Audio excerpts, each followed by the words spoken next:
Man, we got a baby possum right here. I know a lot of individuals, they find it difficult, man, to take their time and energy out for anything other than themselves. But if you're familiar with my movement, you know that we don't just exist for entertainment or satisfaction, homie. We're really trying to make a difference. This is the second possum in 48 hours that we rescued. We had a baby possum yesterday morning. We found this one in the same spot. The mother possum's probably abandoning them due to being sick in health or something like that, and they're being left behind now. They're perfectly fine, man. You just need to give a damn, bro. What you do is you get a small little box. You get a little rag like this. You lift it up gently, homie. Use a little bit of logic and discipline, bro. You know?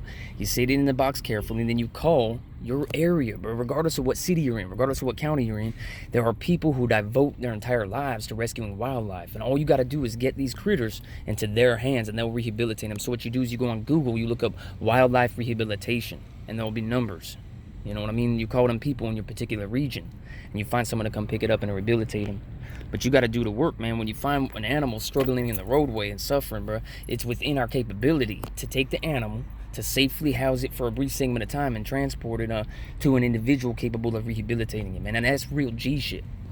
That's something that every man and woman should basically force themselves to do, homie. It's the bare minimum, bro. I'm not judging or capping or shaming anybody. I'm just trying to make you aware, homie, of what we're all capable of, bro. And if we keep turning a blind eye to our obligations or our potential or capabilities, you know, then we're gonna be empty inside, homie. It is what it is. Once you become aware, you become accountable, dog.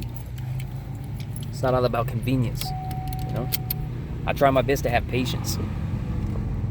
If it was up to me, bro, because when we look around, when we're rescuing these animals, I don't get any welfare, bro. Me and my lady, we got this nice ride that we just got. We had to save up our finances. We progressed. I mean, I've been doing this on my own regard by myself for years. And then I got my lady. She's been with me for like 7 years. You know what I'm saying? And our families are not logical or coherent, bro. And we don't get welfare or anything on a monthly basis. So it's been a struggle to progress financially, to save up. We had to evolve past all of our addictions, the false entitlements.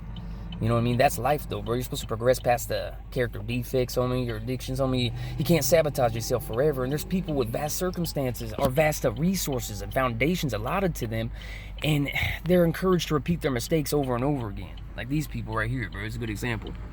I know everybody feels like life revolves around our satisfaction. So if somebody wants to drink or do dope and abandon their kids and animals and they're living for their addiction, we feel as if, well, that's their right to do that. And if we want to drink and take pills and live a lie and give money in order to basically have a false mascot on me or feel like a good person, then we're encouraged to do that.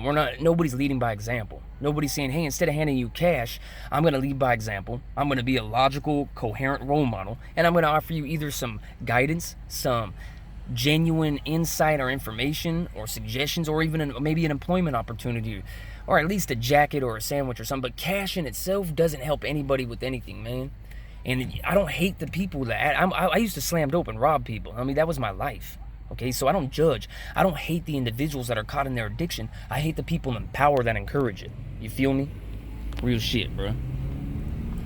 But I try not to focus on the end result or byproduct of anything, and instead I try to identify the root cause. You know, that's what we got to do, man. Be solution based. You can always find a scapegoat or an excuse, homie, to wild out like an industrial sized toddler, or you can recognize there's evil people in power and they rely upon us doing that. So we got to earn our right to be on this planet and continually evolve past our addictions and false entitlements. That's what we believe in. That's why we rescue animals, man. Shout out to everybody holding it down, being a real individual that exists for more than yourself, homie, and your own personal gain or satisfaction. Real shit, homie. We're all on the same page in this movement. Any new minds that might be passing through, homie, we ain't judgmental, dog. This movement is open to anybody who cares about more than their own fucking impulses or desires.